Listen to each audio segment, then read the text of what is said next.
On des oreilles, on a tout dit. Yes Massive, c'est Spectacle qui est F-Baby pour Power Inutile. On parle pour ne rien dire, mais en disant rien, on a tout dit. Donc déjà on a franchi la barre des 6000 abonnés, ça fait super plaisir. Big up à Petit Bout de Soleil qui a donné une petite force à ma page YouTube sur sa dernière vidéo et aussi à la page officielle de Young Cheng MC, donc en gros sa team qui a partagé ma vidéo sur un peu sa carrière. Je pense que ça a pas mal aidé à booster les chiffres, donc ça fait super plaisir, merci à vous. Aujourd'hui, on va parler d'un sujet qui est un petit peu un sujet plus socio-philosophique, ou je sais pas trop comment on peut définir ça. C'est est-ce qu'en tant que public, on n'est pas un petit peu trop dur avec nos artistes locaux, que ce soit les artistes locaux ou les artistes en général, mais plus les artistes locaux, et ce même en dehors de la musique. Mais avant, ça fait longtemps que je n'ai pas fait de mise à jour de la playlist inutile. Donc je vais mettre le dernier clip de Sadik, issu de son album En Silence. Le nom du son, c'est Oswella. Je trouve que c'est un très bon choix de single puisque c'est l'un des sons sur l'album que je trouve le plus, alors déjà le meilleur, mais aussi le plus radiophonique. Je pense que ça peut avoir un très bon succès si les radios jouent le jeu. Et aussi un son de Young-G qui est sorti il y a 2 semaines, mais que j'ai pas encore eu le temps de mettre dans ma playlist inutile, un artiste que vous avez déjà pu découvrir dans une playlist inutile précédente. Donc, let's go! Oswella ka danse ye vers doudou parce que c'est bien moi qui fait tout vous. En que y'a devant fait y'a ou dit que en point que y'a ou en qui rete tout bout mais Oswella ka danse ye vers doudou. Paraît que t'es lourd et que tu rappes vrai. Je te dis le contraire, j'en suis navré. Paraît que les problèmes s'entassent, mais que les obstacles, mon frère, ont été bravés. Reconnaissance en cas de passe D. Et surtout s'il y avait casse-tête. Si dans ses yeux tu t'es noyé, n'oublie pas qu'elle m'a dit le mensonge. Les cassettes.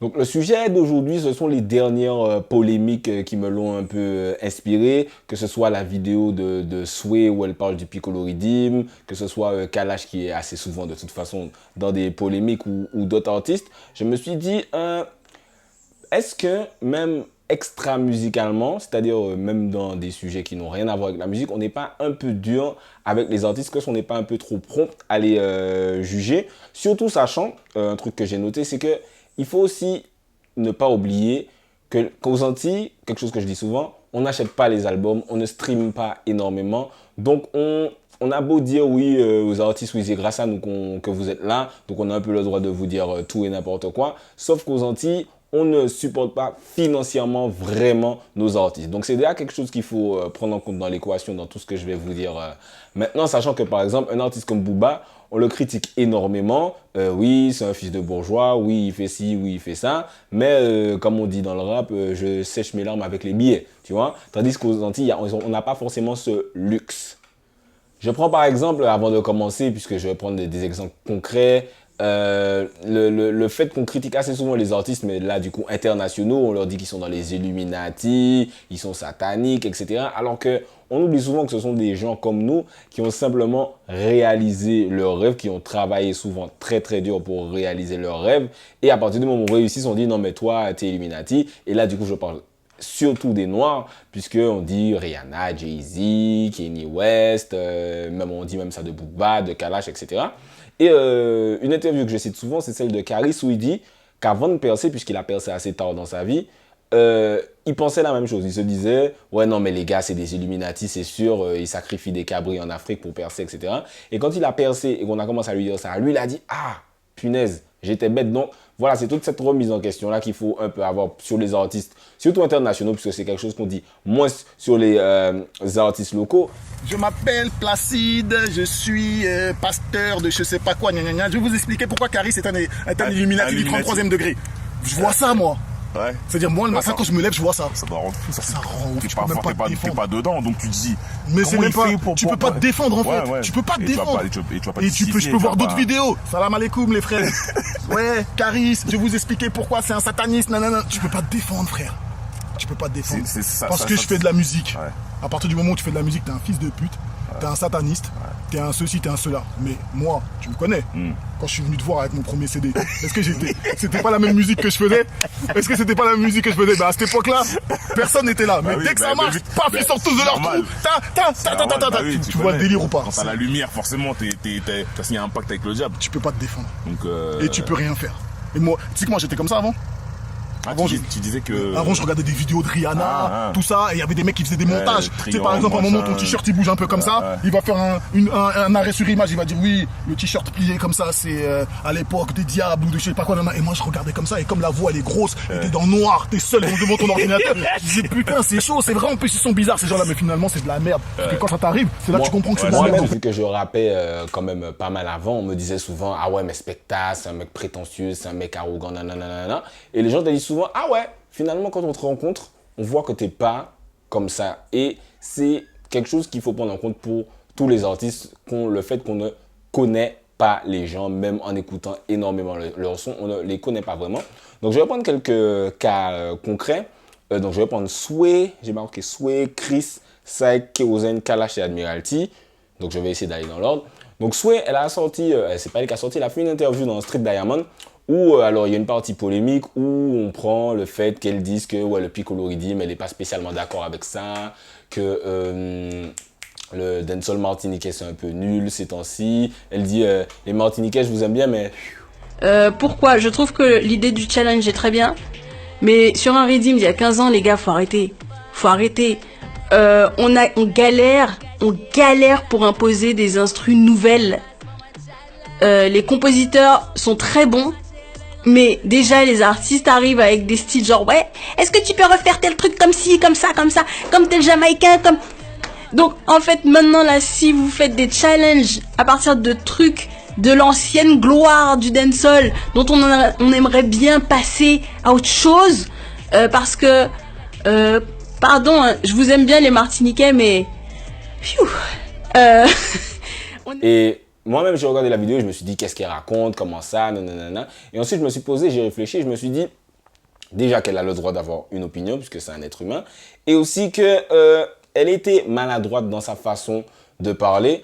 Mais le truc, c'est qu'il faut se dire qu'elle est à chaud, elle n'a pas préparé son discours par rapport à ça. On voit bien qu'elle ne termine pas ses phrases, puisqu'elle est en train de structurer sa pensée en même temps qu'elle parle. Donc, je pense qu'on a été un peu dur avec elle. J'ai vu plein de commentaires en mode ah ouais, mais t'es qui pour dire ça? Toi-même, t'es pas forte. Ah, tu te prends pour qui? Etc. etc. Alors qu'en fait, elle a juste été naturelle et elle a donné son opinion. Effectivement, c'est très important quand tu es artiste, pour ton image de base, de choisir ses mots avec parcimonie, de ne pas trop t'exprimer sur des trucs qui peuvent fâcher ton public. C'est tout ce qu'on appelle l'entraînement médiatique. Mais en tout cas, il ne faut pas oublier que voilà, elle a rien fait de très grave. Moi-même qui n'écoute pas spécialement de son de Sway, je me suis retrouvé à dire non mais truc, machin. Alors qu'en vrai, elle a le droit, même si c'est exactement ce qu'elle voulait dire, elle a le droit de le dire. Donc je trouve qu'on a été peut-être un peu dur avec elle. Ça a fait des articles, des trucs, des commentaires. Alors que bon, c'était pas super méchant et que c'est son droit. En plus, juste avant, il y a eu la polémique Chris versus Saturn.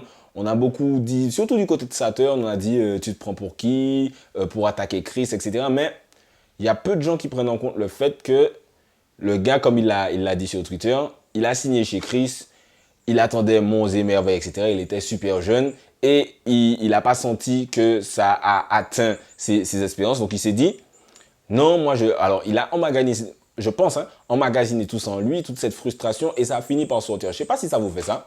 Des fois, vous avez envie de dire un truc, vous ne le dites pas tout de suite. Mais à un moment, vous dites, c'est bon, Maka dit ça. Je le dis, je m'en fous des conséquences. Je dois m'exprimer, je le dis. Moi, ça m'arrive très souvent. Des fois, tu ressens un truc. Tant que tu le dis pas, tu as l'impression que tu t'étouffes avec le truc. Donc, Saturn, il l'a dit. Après, peut-être qu'il n'a pas pensé aux répercussions. Et ça, encore une fois, c'est très humain. Mais est-ce qu'on peut dire, ouais, tu te prends pour qui, au cas tester les foundations, etc. S'il ressentait le truc, je pense qu'il a le droit de l'exprimer. Et ça me fait penser à la vidéo que j'ai fait juste après, puisque quelqu'un parle dans les commentaires de l'affaire Chris McDoom. Et des commentaires qui reviennent souvent, c'est un bomboclat, il s'est excusé, etc. Donc j'ai dit dans la vidéo précédente, l'une des vidéos précédentes, que pour moi, c'est pas très grave qu'il se soit excusé. Mais je trouve qu'on est très dur avec lui. Et il y a un commentaire qui disait, oui, moi, c'est pas le fait qu'il se soit excusé, c'est le fait qu'il ait nié que c'était son texte. Effectivement, c'est un peu cette partie qui m'a dérangé quand il a dit non, c'est pas du tout ce que j'ai dit, alors que c'est assez exactement ce qu'il a dit. Mais il faut pas oublier que, voilà, le mec, il arrive pour faire sa promo, il arrive sur le plateau, il n'est pas du tout préparé, et on le prend guet-apens et il réagit de la façon qu'il réagit. on fait comme si il devait être un super-héros et brandir, lever le poing tel je sais pas trop qui et dire non, fuck, nanana, alors que la majorité des êtres humains n'auraient pas fait ça. Il y a plein de gens qui auraient soit réagi comme lui, soit qui se seraient ridiculisés, qui ne se seraient pas aussi bien exprimés. Donc je pense qu'on avait des attentes un peu inespérées vis-à-vis de Chris, comme si c'était Malcolm X ou Martin Luther King, alors que pas du tout. Je trouve qu'on en attendait un peu trop et on oublie de se dire non, mais c'est un gars exactement comme nous, qui n'était pas préparé, qui était juste venu faire sa promo et on l'a piégé. Je trouve qu'on est un peu dur avec lui depuis des années et des années. Ensuite, je reviens un peu à moi, puisque ce que je fais, c'est un peu de la critique musicale. Et il y a des artistes à qui ça ne plaît pas forcément. Et il y a Saïk qui avait un peu répondu, qui avait répondu de façon un peu véhémente.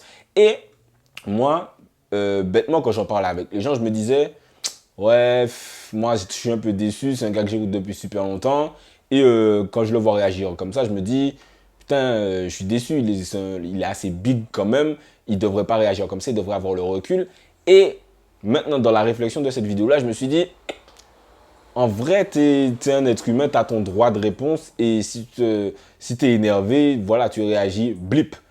Tu vois, on se dit tout le temps, non, mais toi, tu es une star, tu devrais savoir que tu ne dois pas faire ça. Mais non, parce qu'en fait, les êtres humains, que ce soit les hommes politiques, que ce soit les sportifs, que ce soit vos profs, que ce soit n'importe qui, réagissent de façon parfois un peu exagéré et on ne doit pas se dire non, tu n'as pas le droit de réagir comme ça parce que tu es telle personne. Donc effectivement, quand Saïk réagit d'une certaine façon, au final, je peux comprendre, même si moi, mes critiques restaient assez artistiques, en tout cas la première critique quand j'avais fait la vidéo avec Pepsi et Mafio, et même quand je fais des blagues sur Twitter, effectivement, au final, je peux me dire, peut-être qu'on devrait laisser aux artistes le droit de réagir comme ils ont envie de réagir et aussi leur laisser le droit à l'ego sans tout de suite dire « Ah ouais, non, mais toi, tu me déçois, je t'imaginais pas comme ça. » Pareil pour Admiralty, qui, quand je pense surtout à l'affaire du McGoulou, où tout le monde était sur lui « Non, mais comment ça,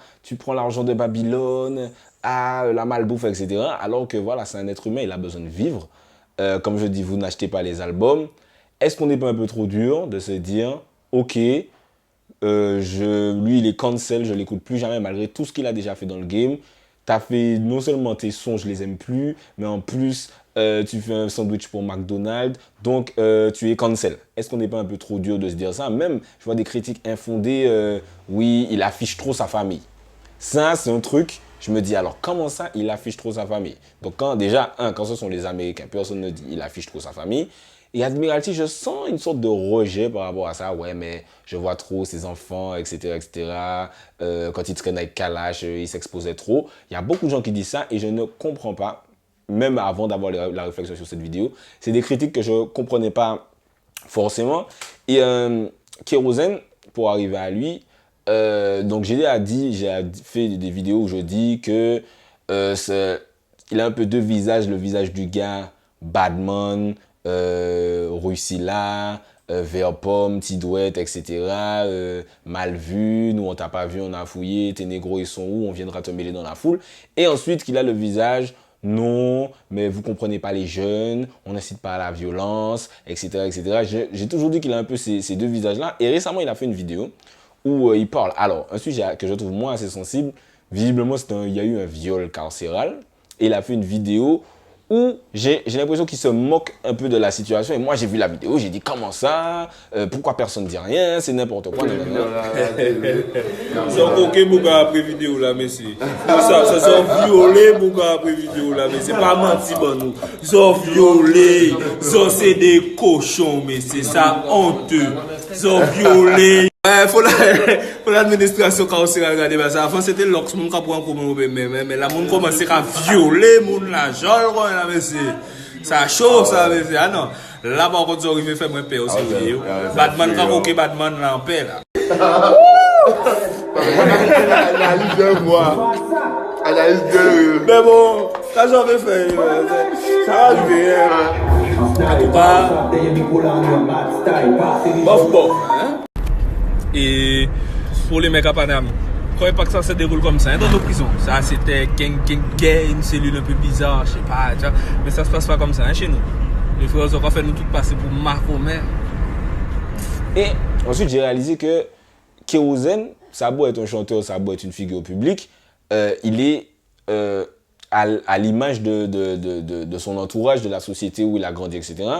Et il disait à un moment, ouais, des trucs de Mahomet, etc. Donc je me dis, donc, tu as un peu homophobie, un petit peu blip, et en plus, tu parlais de viol de façon un peu, pas joviale, mais j'ai l'impression qu'il se moquait de la situation. Et je me suis dit, c'est pas parce qu'il est artiste qu'il n'a pas ses lacunes comme tout le monde. Mais effectivement, même si cette situation-là, je l'ai trouvée un peu compliquée, je me suis dit, peut-être qu'il va un peu loin. Est-ce que parce qu'il est artiste, je dois le juger plus que ceux qui le font dans la vie de tous les jours? J'en suis pas sûr. Et pour finir, Kalash, qui est un peu le boss de fin des polémiques, il y a des polémiques vis-à-vis de photos, vis-à-vis de commentaires qu'il laisse sur Internet, etc. Et tout le temps, franchement, venant de Kalash, moi, ça me déçoit. Et on ne connaît pas ces gens. Tu vois, t'as pas grandi. Si c'est quelqu'un qui t'a grandi, c'est ton cousin ou c'est ton meilleur ami, etc., tu peux dire, ouais, lui, il me déçoit, etc. Mais souvent, ce que les gens disent, c'est je le voyais pas comme ça. Et un truc très, très drôle qu'il a dit dans un de ses snaps qui n'est pas drôle du tout, qui est très sérieux, un sujet très sérieux. Il parle des inégalités en Martinique, de la réalité sociale. Il dit, écoute avec tes oreilles et pas avec tes yeux, qui est d'ailleurs un lyrique que j'avais dans un son que j'ai sorti, je crois, il y a 2 ans. Donc, c'était juste une petite parenthèse comme ça. Je suis déçu de Kalash. Je le lâche. Fallait lâcher avant. C'est toujours le même Kalash. C'est juste que tu m'écoutes avec tes yeux. Faut écouter avec tes oreilles, bébé. Les Range Rover, les diamants, les disques, ça n'a rien changé, hein.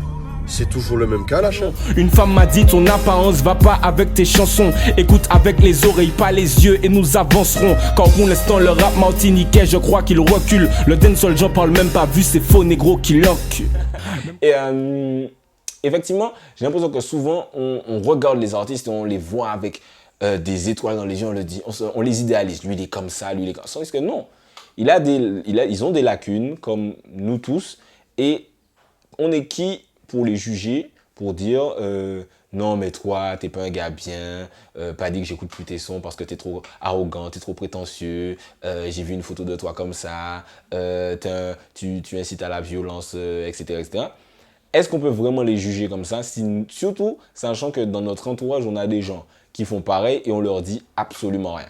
Sachant déjà ça, est-ce qu'on a le droit de juger des gens qu'on connaît pas du tout, juste parce qu'ils chantent? Donc bien sûr, on va continuer à le faire. Moi-même, je vais sûrement continuer à le faire. Mais c'est juste une réflexion comme ça. Je me disais peut-être qu'on est un peu dur avec les artistes.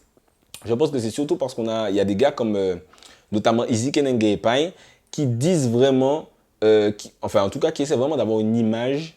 Je sais pas s'ils essaient ou si ça se fait naturellement, mais d'avoir une image parfaite, entre guillemets. Tu les vois jamais dans des polémiques, ils vont jamais avoir un mot plus haut que l'autre, ils te disent vraiment exact, ils te disent pas vraiment ce que tu veux entendre dans le sens où ils sont des magots, ils sont lisses, etc.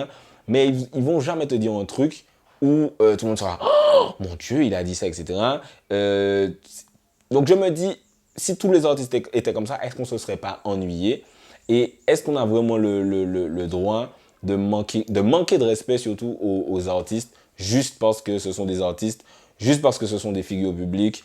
Est-ce qu'on n'est pas trop dur avec les artistes alors que ce sont des êtres humains? C'est une question ouverte que je vous pose. Là, c'était pas vraiment une analyse textuelle, machin, etc. Mais c'est vraiment une réflexion sur nous, public. Est-ce qu'on n'est pas dur avec des artistes, surtout en vrai, est-ce qu'on les supporte tant que ça? Est-ce qu'on achète leurs albums? Est-ce qu'on stream? Est-ce qu'on va vraiment au concert? Récemment, je parlais à quelqu'un qui m'a dit, moi, je n'achète pas la musique, je stream pas, les concerts, ça me parle pas, etc.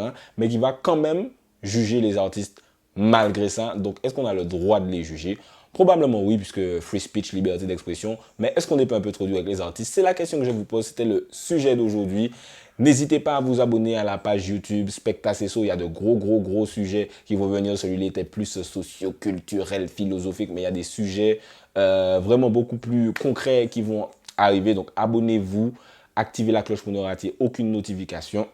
Suivez-moi sur Twitter, Instagram, Facebook et tout le bordel pour ne rien rater. Surtout que je vous demande pas mal votre opinion sur les futurs sujets etc. Donc, suivez le game. C'était Specta pour Parole Inutile. On parle pour ne rien dire et en disant rien, on a tout dit. On des oreilles, on a tout dit.